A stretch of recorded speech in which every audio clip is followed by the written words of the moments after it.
थे पिछले सिनेरियो में। अब हम ये करेंगे, now I will just change the scenario.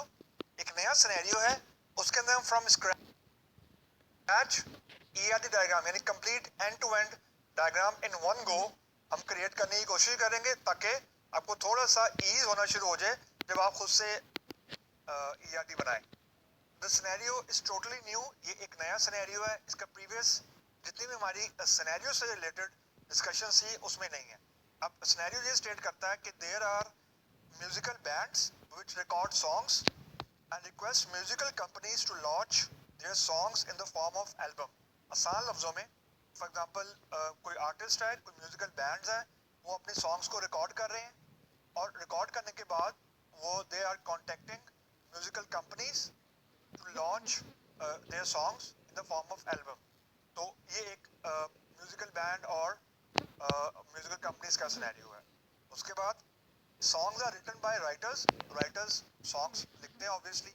Albums can create at least one song to be an album and maximum of 12 song. आसान लफ्जों में, वो एल्बम नहीं है जिसमें कम से कम एक सॉन्ग नहीं है, which is logic, which is very logical कि अगर कम से कम एक गाना होगा तो वो एल्बम बनेगी। और इसमें ये लिखा हुआ है कि मिनिमम वन सॉन्ग, एटलीस्ट से मतलब है कि कम से कम एक, और मैक्सिमम ऑफ 12 सॉन्ग। उसके बाद writer can write multiple songs, यानी राइटर एक से ज़्यादा सॉन्ग्स भी लिख सकता है। लेकिन यहाँ पे जो कैच है वो ये कैन का कीवर्ड है, ये मैं सिर्फ हाईलाइट इसलिए कर रहा हूँ कि आप लोग ज़रा इसको जब ईआरडी बनाएंगे तो उसको दिमाग में रखना है। Writer can write multiple songs, एक से ज़्यादा सॉन्ग्स लिख सकता है, but songs are usually written irrespective of the number of person in the band. यानी आसान लफ्जों में, ये थोड़ा सा मैंने डाइवर्ट किया है जानबूझ के, कि बैंड में एक बंदा है, दो बंदे हैं, तीन बंदे हैं, चार बंदे हैं, सॉन्ग्स जो हैं उस पर डिपेंड नहीं करती। मतलब आसान लफ्जों में, अगर बैंड में दो बंदे हैं तो इसका मतलब कतई ये नहीं है कि राइटर सॉन्ग्स कम लिखेगा या ज़्यादा लिखेगा एंड सो ऑन। जो सॉन्ग्स हैं वो बैंड के अगेंस्ट लिख रहे हैं। जो म्यूजिकल बैंड्स हैं, जो हमने ये वाले म्यूजिकल बैंड आइडेंटिफाई किए हैं, इसके अगेंस्ट लिख रहे हैं। जितने बंदे हैं म्यूजिकल बैंड में उसका इससे कोई ताल्लुक नहीं है। अब इस सिनेरियो में दो तीन आपको डाइवर्टर्स नजर आएंगे। डाइवर्टर्स ये होते हैं कि उनका सिनेरियो से ताल्लुक कोई नहीं होता, लेकिन दे क्रिएट कंफ्यूजन। तो मैंने थोड़ा सा कॉम्प्लेक्स किया सिनेरियो को जानबूझ के, ताकि जब आप रियल टाइम में किसी भी बंदे से या अपने क्लाइंट से डिस्कशन करते हैं तो they won't be giving you know the direct relationship, तो आपको खुद से एस्टैब्लिश करना पड़ता है। जैसे फॉर एग्जांपल यहाँ पे कैन का वर्ड है, ये कंफ्यूजिंग है। उसके बाद can contain at least, this is a highly confusing word. Urdu ये है, यानी कम से कम एक से ज्यादा सॉन्ग हो सकता है। हो सकते से मुराद ये कि नहीं भी हो सकता। तो just try to analyse it. ये सिर्फ आपको ब्रेनस्टॉर्मिंग के लिए मैंने एक दो चीजें आपको बताई हैं। So let's discuss the one possible solution या वन पॉसिबल ईआरडी। और इस सिनेरियो में your answer, your own created ERD का जो सोल्यूशन है, it must very. I can not believe कि आपका सोल्यूशन एग्जैक्टली वही होगा जो मैं यहाँ प्रपोज करूंगा, दैट वुड बी रॉन्ग। आपका सोल्यूशन वेरी करना चाहिए। इसके बहुत ज्यादा वेरिएशन मौजूद है क्योंकि रिक्वायरमेंट वेग है। तो वन पॉसिबल सोल्यूशन, एंटिटीज कौन सी हैं? Bands, songs, writer, companies, album. Just recap, entities क्या था? एंटिटीज हर वो चीज थी जिसके बारे में आप कुछ स्टोर कर सकते हैं, और क्या जो चीज स्टोर करते हैं वो आपके एट्रीब्यूट्स हैं। This is it. So band to song का रिलेशनशिप देखते हैं पहले। बैंड कैन हैव 0 और मोर सॉन्ग। अब ये आपके सिनेरियो का पार्ट नहीं है डायरेक्टली, लेकिन इट इज लॉजिकल। यानी बैंड एक या एक से ज्यादा सॉन्ग रिकॉर्ड कर सकता है और सॉन्ग रिकॉर्ड नहीं भी कर सकता। यानी ऐसा हो सकता है कि एक एल्बम लॉन्च हो गई, उसके फॉर एग्जांपल 2 साल बाद अगली एल्बम आई है, तो एक एल्बम के लॉन्च होने के बाद और अगली एल्बम आने से पहले बैंड ही होगा।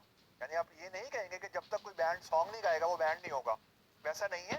फॉर एग्जांपल ये बात वैसे ही है कि जब तक फ्लाई नहीं करेगा वो प्लेन होगा, जैसे लैंड करेगा प्लेन नहीं होगा। ठीक है, तो बैंड कैन रिकॉर्ड 0 और मोर सॉन्ग, लेकिन song will be recorded by exactly one band, इसको आप डॉटेड नहीं कर सकते, यानी ऐसी सॉन्ग नहीं होगी, यानी वो सॉन्ग ही नहीं होगी जिसको बैंड ने रिकॉर्ड नहीं किया, ठीक है।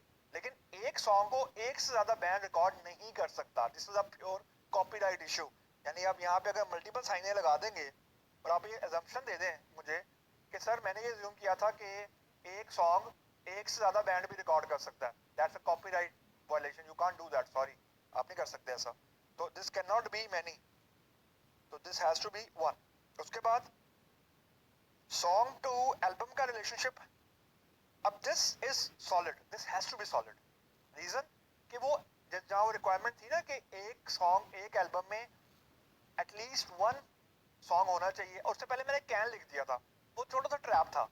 यानी कैन एटलीस्ट का मतलब है कम से कम एक, और कैन ये कह रहा था कि जीरो भी हो सकता, ठीक है, लेकिन एटलीस्ट वन का मतलब ये है कि this line has to be solid, यानी कम से कम एक सॉन्ग जब तक एल्बम में नहीं होगा ना वो सॉन्ग नहीं होगा, लेकिन एक से ज्यादा भी हो सकता है। एटलीस्ट वन की उर्दू ये है एक या एक से ज्यादा।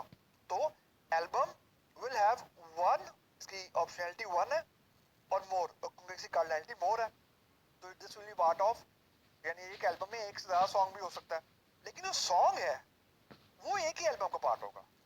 तो it has to be solid क्योंकि वन है, और यहाँ पे एल्बम की साइड पे हम मैनी का साइन नहीं लगा सकते क्योंकि एक सॉन्ग दो एल्बम का पार्ट नहीं सकता। I am talking purely about legally and official, वैसे तो आप कर सकते हैं लेकिन लीगली नहीं कर सकते, विदाउट कंसेंट नहीं कर सकते, ठीक है। उसके बाद कंपनी से एल्बम का relationship, again this is dotted, क्योंकि ऐसा भी हो सकता है कंपनी एल्बम ने एल्बम ना पब्लिश की हो, still it would be a company. यानी आप ये नहीं कह सकते कि जब तक कंपनी, जिस वक्त तक कंपनी एल्बम प्रोड्यूस करती रहेगी तो कंपनी रहेगी, अदरवाइज वो कंपनी नहीं होगी। यहाँ पे एक कैच है, कंपनी टू बैंड का रिलेशनशिप आपने नहीं बनाना क्योंकि उनका डायरेक्ट रिलेशनशिप नहीं है, they are having a direct relationship via album. So a company can publish zero or more album which is logical, यानी ये कंपनी कोई एल्बम नहीं भी पब्लिश कर सकती, एक भी कर सकती है, एक से ज्यादा भी कर सकती है, तो जीरो वन और more. An album is publish by exactly one company, one, और कार्डिनैलिटी भी वन है, अगेन लीगली ऑफिशियली एक एल्बम को दो कंपनीज पब्लिश नहीं कर सकती, तो it has to be one to one. From album to companies से कंफ्यूज नहीं करना वन टू वन को, वन टू वन में कह रहा हूं from album to companies, this direction it's one to one. And the last relationship is song to writer, ये थोड़ा इंटरेस्टिंग है। One writer can write zero or more song, zero इसलिए कि मैंने जहां लिखा था ना कि राइटर कैन राइट, बिल्कुल आसान लफ्जों में कि राइटर हर वक्त सॉन्ग नहीं लिखता रहेगा, जैसे ही राइटर ने सॉन्ग लिख लिया तो it will be given to the band, तो it has to be dotted, और वो एक से ज्यादा सॉन्ग भी लिख सकता है।